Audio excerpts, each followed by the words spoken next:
ગોંડલ છેલ્લા કેટલાક દિવસથી ચર્ચામાં છે કારણ કે અહીંયા એક સગીર સાથે જાહેરમાં કેટલાક લોકો લુખ્ખાગીરી કરે છે અને જેના કારણે પટેલ સમાજમાં ભારે રોષ જોવા મળે છે। તો બીજી બાજુ રાજકુમાર જાટના રહસ્યમય મોત મામલે દિલ્હી સુધી વાત પહોંચે છે અને તેવામાં હવે ગોંડલ મુદ્દે પરસોત્તમ રૂપાલાનું નિવેદન સામે આવે છે। વૈષ્ણવજન તો તેને કહીએ જે પીડ પરાઈ નમસ્કાર, નવજીવન ન્યૂઝમાં આપનું સ્વાગત છે। હું છું જયંત દાફડા। ગોંડલમાં પાટીદાર સગીર પર કેટલાક લોકો હુમલો કરે છે અને જેનો વિડીયો સોશિયલ મીડિયામાં વાયરલ થાય છે અને ફરીવાર ગોંડલ ચર્ચામાં આવે છે। પાટીદાર સગીરને ન્યાય અપાવવા માટે પાટીદાર આગેવાનો મેદાને આવે છે, મિટિંગો થાય છે અને જુદા જુદા પાટીદાર આગેવાનોના નિવેદનો પણ સામે આવે છે।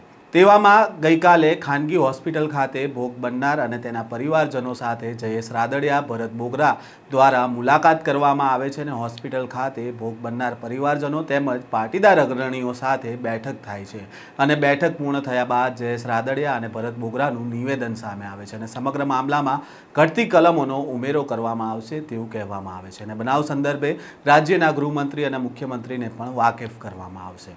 સાથે જ પાટીદાર પરિવાર સાથે જે ઘટના બની છે તે ખૂબ જ દુઃખદ અને નિંદનીય છે તેવું કહેવામાં આવ્યું અને આરોપીઓ સામે કડકમાં કડક સજા કરવામાં આવે તે પ્રકારની રજૂઆત સરકારમાં કરવામાં આવશે અને સગીરને ન્યાય અપાવવા માટે પાટીદાર આગેવાનો અલગ અલગ નિવેદન આપ્યા। તેવામાં હવે રાજકોટના સાંસદ પરસોત્તમ રૂપાલાનું પણ નિવેદન સામે આવ્યું છે।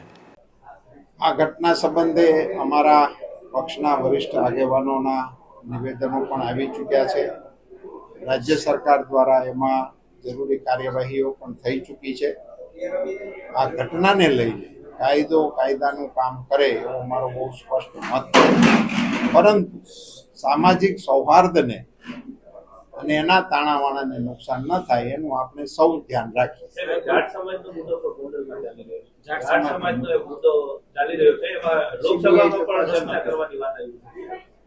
ગોંડલમાં સગીર સાથે થયેલી ઘટના અંગે પરસોત્તમ રૂપાલાએ કહ્યું છે કે આ ઘટના અંગે પક્ષના વરિષ્ઠ આગેવાનોના નિવેદન સામે આવ્યા છે અને રાજ્ય સરકાર તેમાં જરૂરી કાર્યવાહી કરી રહી છે। આ ઘટનામાં કાયદો કાયદાનું કામ કરે તેવો મારો મત છે। તો બીજી બાજુ રાજકુમાર જાટ મામલે પરસોત્તમ રૂપાલાએ કહ્યું કે આ વાત જ્યારે લોકસભામાં આવશે ત્યારે જોઈશું। થોડા દિવસ પહેલાં ગોંડલ ચર્ચામાં આવ્યું હતું કારણ કે ગોંડલના રાજકુમાર જાટ ઘરેથી ગુમ થયા બાદ તેનો મૃતદેહ મળે છે અને પોલીસના દાવા મુજબ તેનું અકસ્માતમાં મોત થાય છે, પરંતુ તેના પિતાનો આક્ષેપ છે ગોંડલના પૂર્વ ધારાસભ્ય જયરાજસિંહ જાડેજા અને તેમના પુત્ર ગણેશ ગોંડલ પર।